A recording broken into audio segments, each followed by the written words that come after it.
Hello, welcome everyone to the SDSU Women in Leadership Conference 2021.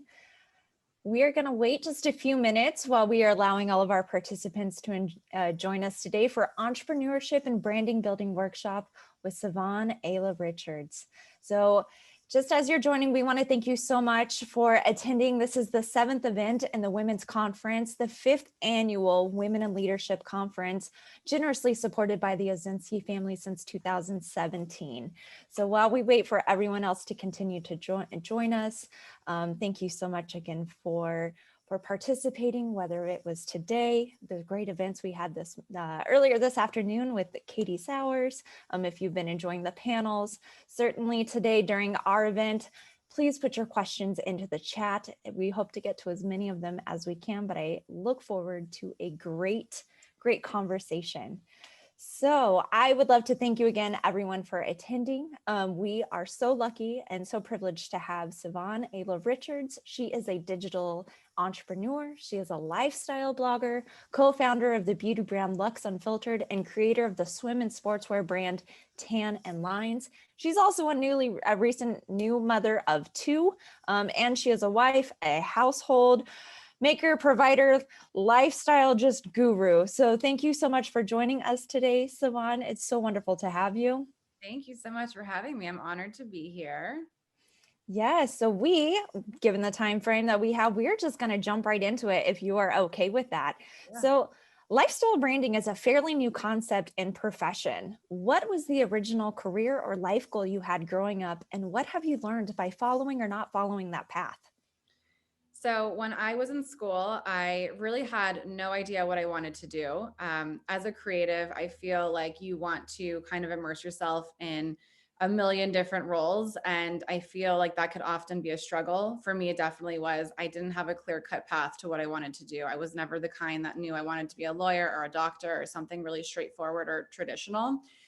For me, I just knew I loved branding, aesthetics. I loved photography. I loved editing. I loved writing. And I didn't even know if a job like that existed. So for me, I kind of took like a more like a windy path, I guess, because I started off in wholesale and I worked in downtown LA selling clothes to retailers. And while I was in fashion and I loved fashion and I felt like I was surrounded by fashion, I wasn't being fulfilled creatively whatsoever.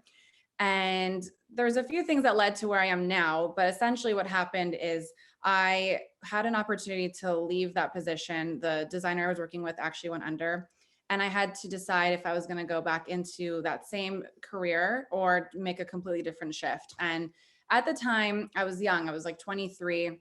I didn't really have a lot of financial stability or security. I really needed to figure out what I was going to do that was going to make me happy long term. And so I ended up creative consulting for a few years. And that allowed me to really just expand on my skill set and work with different designers and brands on things like lookbooks, websites, logos, branding, and it really allowed me to learn a little bit about a lot of different things. And so while I still don't consider myself an expert in anything, I feel like knowing a little bit about a lot has really helped me. And having the business sense that I learned in school and working in showrooms and just a more traditional environment has also helped me to where I am today, because I have a little bit of that business knowledge that I've applied into running a blog and turning it into something that I can actually monetize and run as a true business. So I definitely did not have a straight career path that I wanted to follow. And I'm really glad for that, just because I knew that to be creatively fulfilled, I would have to test run and trial and error so many different things before I landed on what was actually going to make me happy. So that was my roundabout way of answering the question.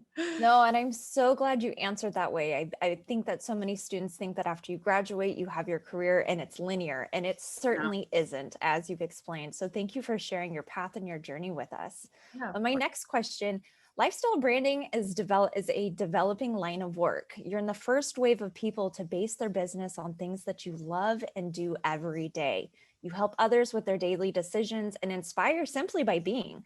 Sometimes the work that's put into this profession, though, is overlooked and underestimated. What are some things that you do regularly to keep your brand growing? So, in regards to being a lifestyle influencer, what I've learned is I've been doing this now for almost 10 years. And I've had to evolve with the times and really adapt to what the new apps are, what the new platforms are, and really just adapt. I think a lot of people kind of get stuck in what they're good at or what they were known for or what their niche is. And for me, I've learned that it's really important to just constantly grow and be open-minded to incorporating other types of content and growing your community. Something that I've really applied is just finding ways to connect with my audience, because I feel like at the end of the day, I want to be relatable. I want to be approachable. I want people to feel like they can reach me. So, growing things like my newsletter, my all female Facebook group, it's like a private group where women can have conversations amongst themselves. My blog where I share all my personal experiences.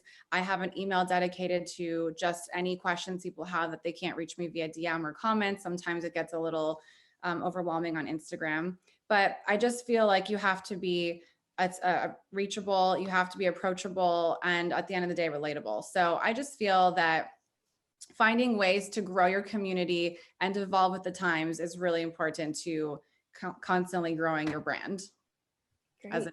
an influencer. Yeah, so many things that people don't think about and ways to support that. I am going to pivot. I know we have an order of our questions, but I would certainly want to know, which of your posts do you feel like generate the most views, and why do you feel like your audience connects with that aspect of your life? So one thing I've noticed is back in the day when blogging was kind of like a newer thing, an emerging career path, I was using a lot of professional photography and editing, and it was just so curated. And what I've seen is that people love a straightforward iPhone in the moment photo, as far as like the engagement goes on Instagram, but also showing your more personal side. And I know that's like an unpopular opinion for some people that like to stay more private, but for me, I've always realized that the minute I opened up to sharing my lifestyle, my husband, my relationships, my kids, my dogs, my home decor, my personality, and my voice, that's really when I started gaining more momentum online. And I've realized over the years that that's honestly what people resonate with the most. It's not necessarily the pretty images and the aesthetic that I've developed, more just being able to connect with me and see me on a real level. So I think that ultimately is it. I think just more real, raw, in the moment, authentic stuff.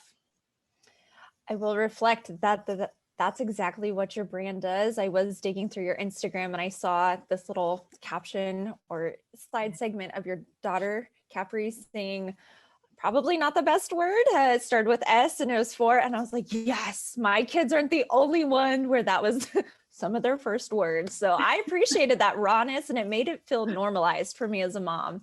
So is there any type of content that you've second thought about or guess, like, should I post this? Should I not? I mean, there's been a few times where I think that I push the envelope a little bit. I think that I have a tendency to overshare. And sometimes I think twice about it. Like, for instance, just having a second baby and talking about recovery and showing your body and things like breastfeeding and, just things that are uncomfortable. Sometimes you think, well, should I really be sharing this? But at the end of the day, people really appreciate it, because there's always, like this veil where people just want to show like the pretty stuff, as I mentioned. And I feel like once you lift that and you let people see that, yeah, even though I have, a beautifully curated Instagram page that is so cohesive and aesthetically pleasing, at the end of the day, I am sitting in my bed covered in breast milk. Sometimes there's baby poop on me, it's like not all pretty. And I think that people really do appreciate that. And the way I gauge that is by looking at the messages I'm getting, the response I'm getting. I always tap into that to see kind of how people are reacting to what I'm sharing. And so that's something that I followed also from day one, is just looking at what my audience thinks of the content that I'm creating and putting out. And if they're receptive to it, they're responding in a positive way, I know that I've made a good choice by sharing that. Sometimes, it backfires and I'll get a whole bunch of messages that are the opposite, that they highly disagree, and I may have even been offensive. So, you learn, but I honestly think that, that's just like my thought is just be real. Yeah, I very much so appreciate that. I try to be real in all aspects, and sometimes it flies, sometimes it doesn't, Yeah. certainly. Again, mirroring and really supporting what you're sharing with our audience. In one of your posts, you mentioned that over the years, you've been able to develop this ID gap attitude. You said that you certainly didn't have that in high school, but have developed it. So what I'd love to know from you is how were you able to develop this? And how do you think that approach has helped you navigate maybe some of the negative feedback or online trolls that do respond to your comments? Yeah. Well, one thing that really led me to have this attitude and mindset in general is just being able to say no to things. When I was younger, I felt like I would say yes to absolutely everything because I felt bad. And I think it comes a little bit with age, a little bit with confidence, and just feeling like you're sure of who you are, you're making the right decisions for yourself. And sometimes that means, being the bad guy, putting your foot down, saying no, setting your boundaries. And since being able to do so, I feel like I've been a lot more comfortable in all of my decisions that I've made. For instance, deciding to be a lifestyle blogger when people didn't know what it meant. They didn't understand how I could monetize or why taking a photo was my job or why receiving some makeup in the mail was part of my job. It just all looked superficial to people. But, remaining true to who you are and feeling really confident in what you're doing and knowing that, if it's your passion and this is what you're going to do, you have to stand true to that. So I've really always felt like I don't need acceptance from outside people. I don't need validation. I don't seek that, but it is nice to have support. So, there is a clear difference there. As far as the online trolls thing go, I have definitely experienced that throughout my online career. And, what I've seen, the best way to approach it is just to ignore it. I think that a lot of times the online trolls are just, they're looking for a fight and you're giving in and you're giving them that satisfaction by engaging. So just ignoring it. And I have a policy, I delete and block. I think that this year specifically, our world went through a lot. And I just felt like the internet turned into a really hostile, negative place for a while. And I was actually pregnant at the time. I had just found out I was pregnant during some of these times. And it was like the most stressed out, like negative feeling I've ever gone through. And it was making me really, really depressed. And so I just felt like for my own mental health and sanity, it was necessary to just block and almost disconnect a little bit. Sometimes you have to take a step back from the social media in general and just give yourself a break because it can really, really get to you. And if you don't have thick skin, which thankfully I have developed over the years, I could see how it could break people down. So I'm just really thankful that I've managed to really just I own like my attitude and my sass and it's just part of my personality. So Yeah. that's how I approach it. And do you have any tools in your toolkit? Do you have any advice for students who are looking to go into blogging or any sort of social front media where they might encounter trolls? Do you have a meditation app? Do you have a quote that you live by? Any resources for students that they can use? Well, as far as like the negativity go, I feel like, just remember that, behind the screen, it's just another person and they probably wouldn't have the guts to say these things to your face. So I would, highly advise you to not engage in it and don't take it personally. Don't let it get to you. Just remember why you're there. And as long as you're doing the right thing, I always feel like you shouldn't feel bad about it. And that's kind of my philosophy in life in general is I always try to do the right thing. And so as long as I've done the right thing, there's really nothing others can say to me. Sorry, do you hear that text coming through? Do you hear that? Okay, sorry. My phone is like texting in the background. Um, but as far as tools for anyone who's looking to start a blog, there's definitely a few steps that I'd recommend taking in the beginning. Obviously, you don't have a readership overnight. And so it's something that takes time. And for me, it took many, many years to gain a readership to get to the point I am now.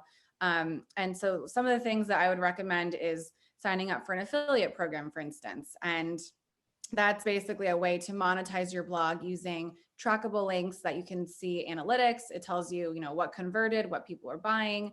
It's really insightful stuff. So I highly recommend getting on an affiliate program kind of right away. Obviously, designing your blog, I bootstrapped the whole thing when I first launched mine. I felt like, obviously I couldn't afford a graphic designer or a developer. So I went on and I used a template and I really just made it work for the time. And as my blog grew and I had more readership and I was monetizing, I took the next step to invest in my blog and make it, more aesthetically pleasing and more professional looking. But, you just want to like test the waters before you just go full throttle because it does get really expensive. And for me personally, I shifted my aesthetic and my style so many times over the years that it would have been a waste to just invest right away. So to me, I like to take my time with things, kind of do a little bit of trial and error, play around, get your domain name, get your logo, get everything in place, get your mood boards going so you kind of know. And also, most importantly, figure out what your thing is going to be. So for me, it's like I tested cooking, I tested crafting, I tested home decor, and then I realized I love it all because I'm a creative. So my thing on social media is just showing my life.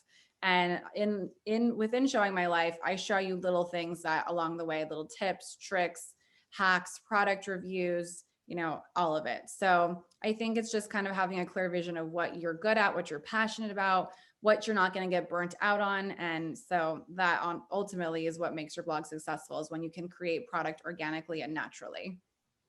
That's wonderful. Great advice for all of those students who I meet with who are marketing and want to start lifestyle blogs. I hope you were taking notes. Following up on that, I did see one of your goals was to create or write a cookbook. I don't know if I'm allowed to ask that question, but that's very exciting. How do you feel that that reflects your brand, and what excites you about being in the kitchen and showing others your love and passion? Yeah, so having a cookbook has been a project of mine in the works for years. And it's been one of those things where it's like back burner project. It's just a passion project, but now I'm starting to get more and more requests for it as I share more of my recipes. And because I haven't been sharing as much food on the blog, it's kind of like I'm just stockpiling all this content for the book. And for me personally, I love to write. Writing is one of my favorite hobbies, and that's part of why I started my blog. So I personally always wanted to have a book published, and I feel like this is actually the perfect route for me, and not necessarily just a cookbook, but more of like a lifestyle book where you can see my recipes, but also get a little bit of insight into entertaining, etiquette, tips, just for like elevating your everyday life, and essentially like an extension of my blog and who I am. So I just, that I hope it can happen this year, at least, and like put it in motion. It's just been one of those things where between the brands, the blog, the babies, there's The bees. going on. Yeah, the bees. Do you have a favorite recipe or type of cooking that you would share? Well, I think I've noticed a pattern in a lot of my recipes, and it's been called out to me as well, is that I love to use tomatoes and I love to use red peppers. I have a lot of like Italian influence in my food, a lot of Greek influence. And then, of course, I'm Israeli. So I have this mixture of Mediterranean going on as well. So I think a lot of my recipes kind of like overlap, and I kind of experiment with all these different types of ingredients. So I don't have a favorite, but in my household, like we're very big on like a fish with cherry tomatoes and some sort of cheese and basil and pasta. Like we love to eat. So, a lot of Italian and Greek influence, I'd say. That's wonderful. At least that's your theme. I think my husband would summarize mine as burnt. So, so lots of fresh food in your house. That's wonderful. The recipes are really easy. So if you ever need any, just go to my page. I will go to your page and certainly buy that cookbook. I want to go back to the beginning though. You've kind of alluded to this a few times, why you started blogging, what kind of your bootstrap, your baselines. How did you explain this decision to pursue lifestyle branding, blogging to friends, family members, other people that just didn't understand what this meant early in the profession and early in your career? And then how did you let them know, or how did you support it being an income generating source? It was a really hard thing to have to explain to people. My dad for years thought that I shopped for a living. Like he was just like, you shop online or something, right? He really had no clue what was going on.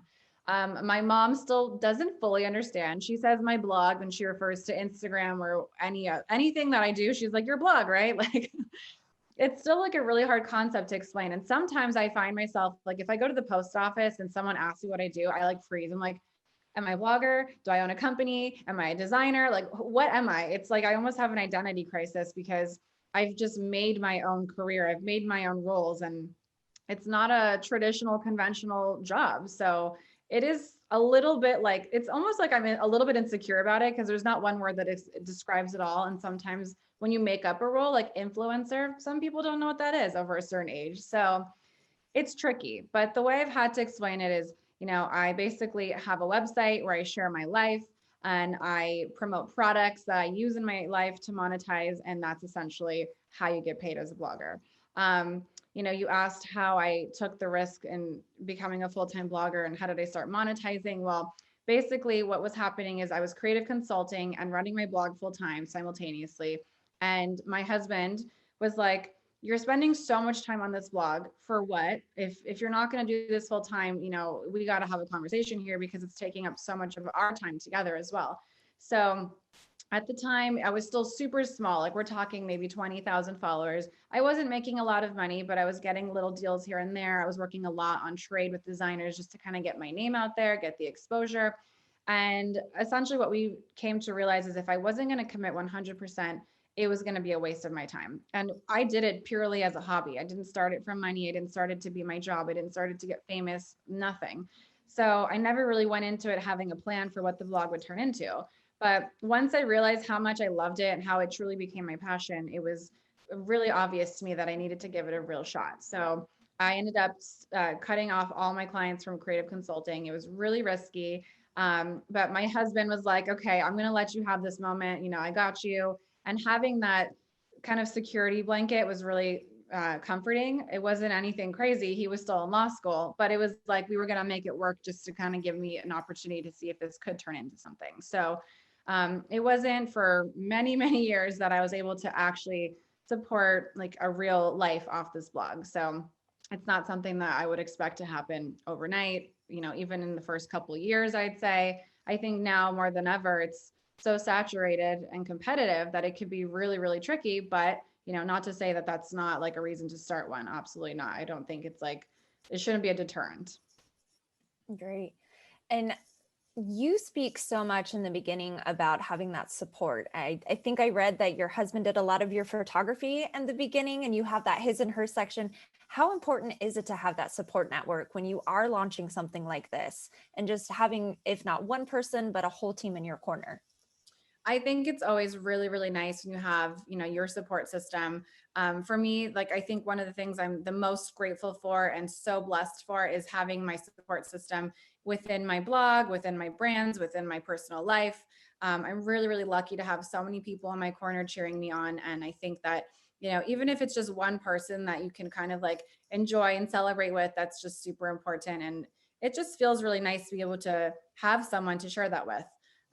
When I started my blog, as I mentioned, it was kind of like an unknown new thing. And a lot of my friends didn't really understand. You're working from home, you're self-employed. They think that you have all the time in the world to do whatever. Blogging looks easy and glamorous. And like you just sit at home and open free boxes all day. But really, there's so much that goes into it that it's nice when people can really appreciate the work that does go into it. I think that that's probably something that people don't realize is just how much goes into blogging. So did that answer the question? That did. Yes.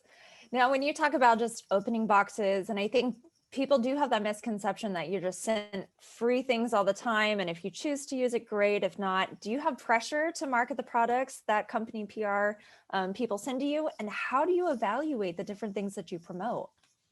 So that's a good question. When I work with a brand, we call them brand partnerships. Basically, I only take things that I truly love, brands that I'm either familiar with, or if it's a new product, I ask to always sample things ahead of time. I never commit to something without just having an opportunity to truly try it out. In the beginning, you get inundated with all this stuff and you feel the pressure to accept the job because you want the money, you want the exposure, you want to kind of get the ball rolling. But it's super important to make sure that you don't lose the trust of your audience for money. That's something that I think a lot of people, a mistake that a lot of influencers make. And it's kind of really like you can see right through that. I feel like at least when I watch something that I feel like isn't genuine, I'm like, I know you don't really use that. I never want someone to question me. And, up until this point, I feel like I've done a really good job in just selecting things that really only apply to my life. I really genuinely love. And I think my audience really appreciates that about me. And so we've built this trust over the years that I would never, ever jeopardize for a job. When people send me packages, which happens every single day, and at this point, it's like almost overwhelming how much stuff comes my way. I'd say 90% of it gets donated. And the things that actually spark my interest that are different that I want to try out, I'll try it.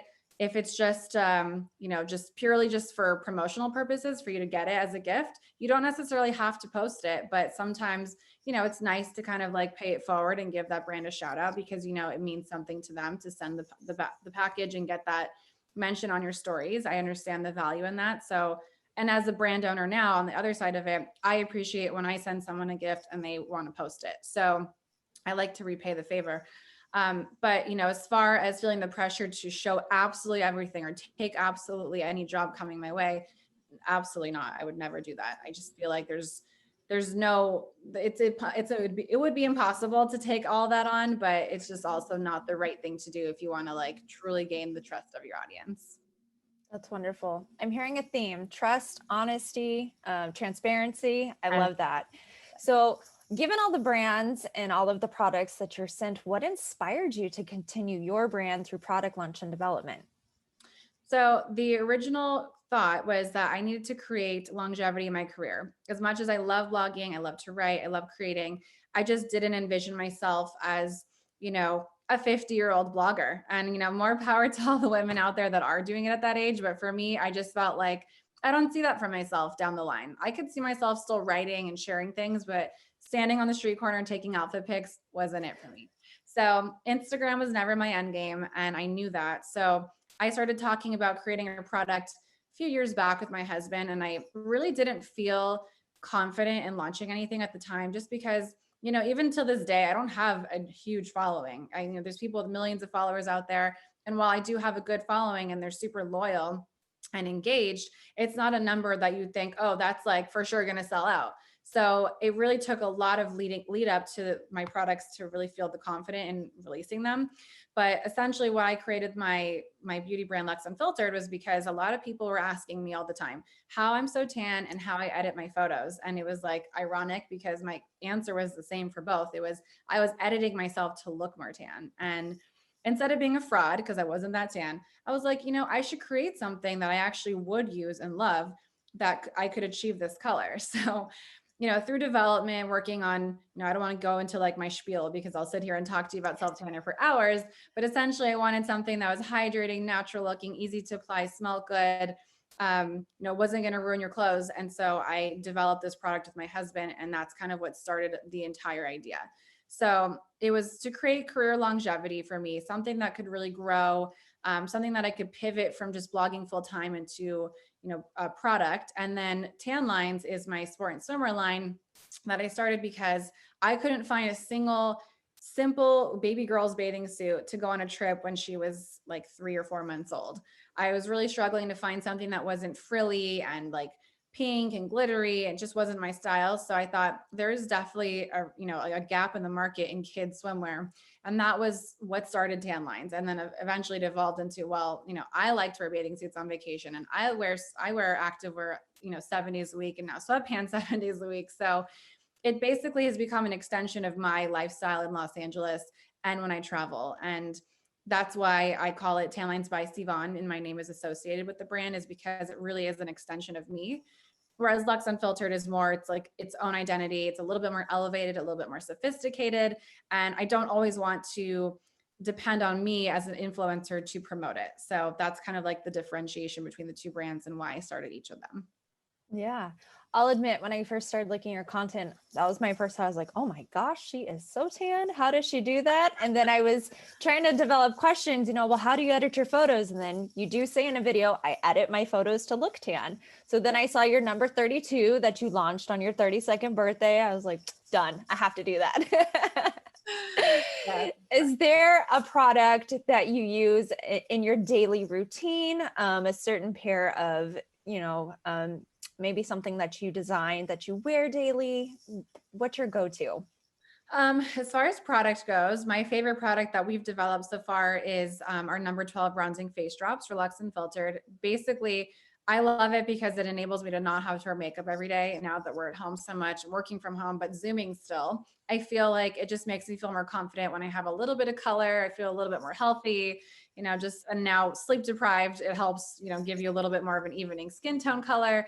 So number 12 is one of my favorites. Also number 14, which is a conditioning body cream. So luxurious when you put it on. It's like silky smooth. It smells really nice. It's very sophisticated. And, having my belly like shrinking back down, it's really important to keep your skin super hydrated. So I love using that day and night. And then as far as clothing goes, I mean, I'm in sweatpants right now. I might have a shirt up top, but sweatpants down below. So yeah. So that's essentially like my go-to now. And I thank God now that I don't have my belly, I can actually wear the stuff I've created. So it's really nice to be able to like put on the clothes that I made a year ago now. Yeah, those activewear sweatpants aren't so giving when you have a 42-week, year old person trying to get out of you. So Exactly. Exactly. well, before we go on to our student questions, I do want to ask, just as we wrap up this piece, what advice do you have for anyone wanting to start their lifestyle blog, turn it into a career? I know you alluded to that in the beginning, but how do students do this, and what advice do you have? I would say the most important thing is just to make sure that you're sharing your voice with people. And I know that that might sound really cliche, but at the end of the day, that is the one thing that no one has is your voice, your personality, whether it's your sense of humor, whether you want to be informative, however you want to present yourself online, you choose, but just keep it authentic, be yourself. I really feel like the minute you show your personality and your true self, that's when people start to really take an interest in you. And I know that sometimes it's hard to take because some people want to stay private. They don't really feel comfortable sharing their personal lives. But I feel like that's the way to connect with people online is by showing your true life. Also, develop a routine and treat your blog like a business. Don't take advantage of the fact that, if you're self-employed and this is all you've got, that, it means sleeping in and going on lavish vacations. It really isn't. It's a lot of planning and strategy. And I think that treating it like a business, being disciplined, developing a routine and a structure, and really sticking to it and being consistent is really, really important. That's actually leads nicely into one of the questions that we got. What are some daily habits that help you get through the day? So it's funny because my husband always yells at me. He's like, I'm so disciplined and you're not. And it's something that like I'm organized chaos, but for me, one of the things that I always stick to is making a physical written out to-do list. I know it's old school, but putting it in my phone, typing it, emailing it, nothing is like a good old-fashioned notepad. Just writing out all your to-do list, crossing it off feels so rewarding. That to me is super important. So staying super organized, making sure you're getting through all your deadlines, your content approvals. Like there's so many things that go into it. As I've mentioned, between the planning your content, shooting your content, editing your content, writing your content, there's a lot that goes into it. So having a system that you can stick to and actually like follow through on, I think is really, really important. But yeah, I love to write things out. That's probably like my best piece of advice for staying on top of everything. Perfect. Yes. And actually, there is a follow-up question that very closely aligns with that. As far as staying organized, staying on top of your content, how do you deal with Instagram engagement and the forever changing algorithms of the different platforms that you use?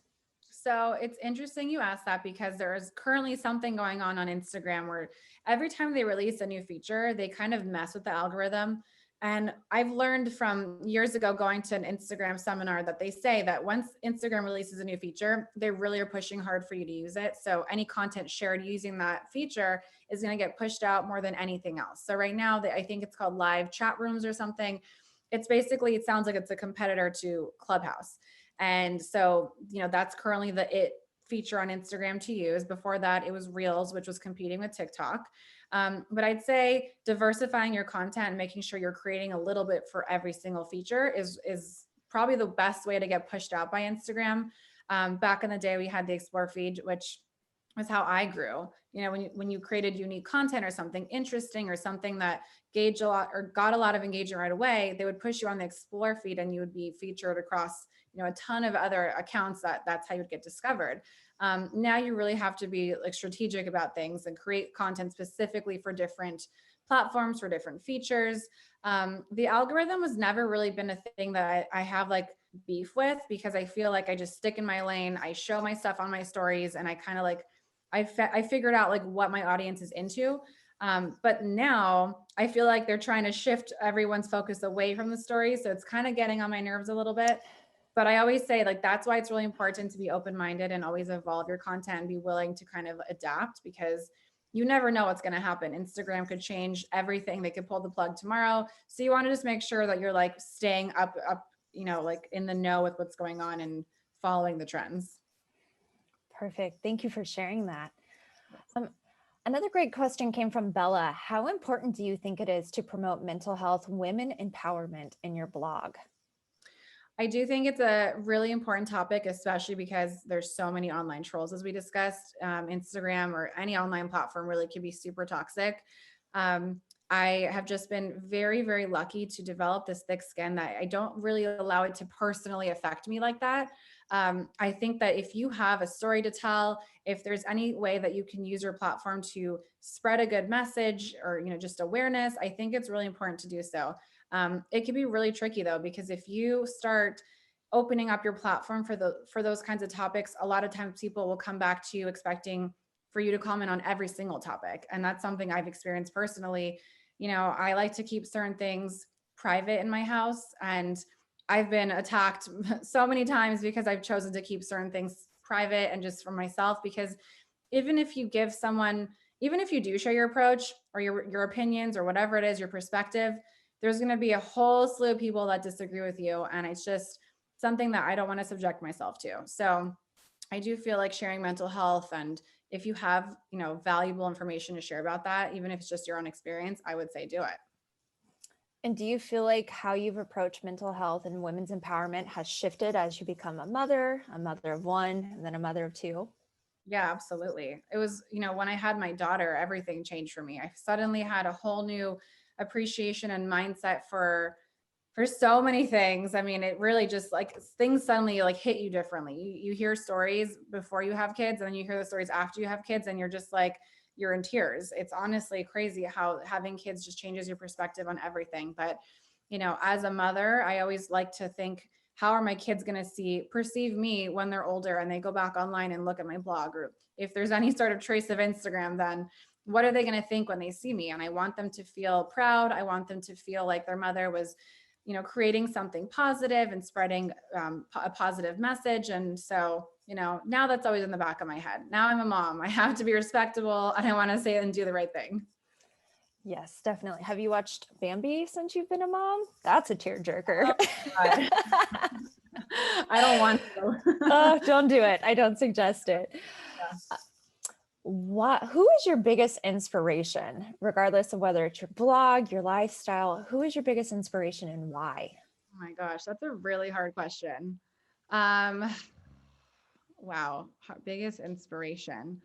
I mean, I honestly don't even know how to answer this. I would have to say my mom. I feel like just, coming from a woman's perspective, a mom, someone who works hard, who puts, her family and like providing first. I think that that's something that, as much as I'm in a really fortunate situation where I have my partner, I have my business, I'm so lucky in so many ways. I look at her and I'm like, I always ask her, I'm like, how did you do this? Like I look at her and I'm like, I feel like I'm drowning. And, I don't know. It's one of those things where like maybe life was just simpler back then and you just dealt with it. And now we have all these resources and we have help, and you get overwhelmed easier. But my mom is just such a strong person that I wish I had like half of her strength when it came to just dealing with everyday life. Yes, I feel like that's also been an echoing theme throughout this leadership conference is just listening to our mothers, finding our strength and our stability, and they're much wiser than we gave them credit for in our teens. So another question comes, how do you bounce back from failure along the way in your career? I'm the kind of person that doesn't really view anything as a regret. I think that even failures, you learn from them, you grow from them. I like to think that there's a reason that it happened, and I think a lot of that just comes, it leads to growth and learning. So for me, even though I didn't succeed necessarily in the wholesale field, I didn't, I never like became a magazine editor, all these different like uh, roles that I thought I would be in, just because I felt like that was what a creative person did or someone in fashion did. I still think like at the end of the day, I did what I had to do to get to where I am today. And I feel like this is definitely where I'm supposed to be. So don't view failure as, a negative. Awesome. Thank you. So we're going to ask two more questions, then we're going to wrap up. This one is kind of along the lines, I think the joke is it's for Richard or Paul. So Let me see who this came from. This came from Megan. So was Paul always on board with your blogging? Does he ever get annoyed with the constant picture taking? She shared that she's having trouble getting her significant other on board with her sometimes. So any tips? Well, yes. So he's been super supportive since day one. I've been very lucky about that. He actually bought me my very first professional camera when I launched because he was like, "Well, you need to like step up your photos. You can't use this like old school digital camera." So we both like learned how to use this camera, and he was my photographer. And we would get into so many fights because the like expectation versus reality of what was happening was so drastically different. And I was expecting him to be a professional photographer, fashion photographer, out of nowhere. And meanwhile, he's like, I'm a law student who likes to watch football. Like, I don't know what this is. So it definitely caused a lot of like arguments in our relationship. But then, eventually when iPhone became a thing, things calmed down tremendously. And so, if it's your passion and you're super excited by it, I would say, a supportive partner will be happy to take your photo here and there. I also am the kind of person that give me a good like 50 clicks and then we could be done. I'll find something in there. I understand how it could be like a drag for them if you're like taking an hour to get one photo. I mean, it's overkill. So I get it. So sometimes you just have to put yourself in their shoes and like, this is not what they want to be doing. But I do feel like, it's nice to have that support as well. So Paul's always been super invested in my career. We would always talk about it, at dinner time. Before he was a full-time business partner of mine, he was a lawyer. So he would do all my contracts, he would review all my agreements, all my brand deals, and we would talk about it. And it was really exciting for us to watch this grow and turn into a real business. So he's like he has a very entrepreneurial mind. So for him to grow something that was for us was really rewarding, and he was excited for me. That's wonderful. And on the flip side, is there anything that you do that you're less than enthusiastic about that you support him in, whether it's watching football or eating Uh, chicken wings? I don't know. I mean, I put up with the football every Sunday. I've learned to just like accept it. And now it's like girls' day on on Sunday football. So I take Capri, we go out for brunch, we go shopping. I've learned to like put a positive spin on it. So before I was like, you're not giving me any attention all day long. Now it's like, this is my day off. I get to go have fun and you can sit on the couch all day. I mean, he doesn't have a lot of like bad habits or anything that I'm really like annoyed by, but I'd say football was like the one that I really had a hard time figuring out and navigating for some reason. Now it's like, what was I thinking all these years? Maybe it's because we've been together for so long that I'm like happy to leave. Like, before I was so needy and clingy. I was like, give me attention all the time. Isn't that So, good give and take, right? All right, we have one last question from Haley. What's one thing you wish you'd known earlier or changed over time in your approach? So this is like kind of a tricky question for me just because, like I said, I don't really view anything as like a regret. And there's nothing that I would think like, I really made a big mistake. I wish I'd handled this differently. I think that everything I've done has just led me to where I am today. But I would say that I wish that I had relinquished control and asked for help a little bit earlier in my career. I think that being type A, being a creative, it's really hard to communicate or relay your vision or what needs to be done to others. And so I always just felt like it's easier and better if I just do everything myself. And so I was a one woman show from the very beginning up until very recently. And I really didn't know how to be a team player. So something that I would say is just kind of get into the habit of being open minded, allowing others to come in and help you. And also, sometimes people have better ideas than you and a fresh perspective. And that's always nice because sometimes you get like, creative, like a block or whatever it's called. So it's nice to have outside perspective. It's also really nice to have other people that are excited to work towards the same thing, the same goals, and watch them take ownership and take pride in their work. So asking for help, relinquishing control, and delegating is something that I wish I had done earlier. And I would definitely encourage anyone who is in that position to be able to do so, to do so. Those are fantastic words to wrap up on, and I cannot thank you enough for your time today. I know that your time is valuable and you are certainly juggling many things, but we are so thankful that you have joined us today, shared so much insight and wisdom, not only about how to start in this business, but how to succeed and just really conquer life. So thank you so much.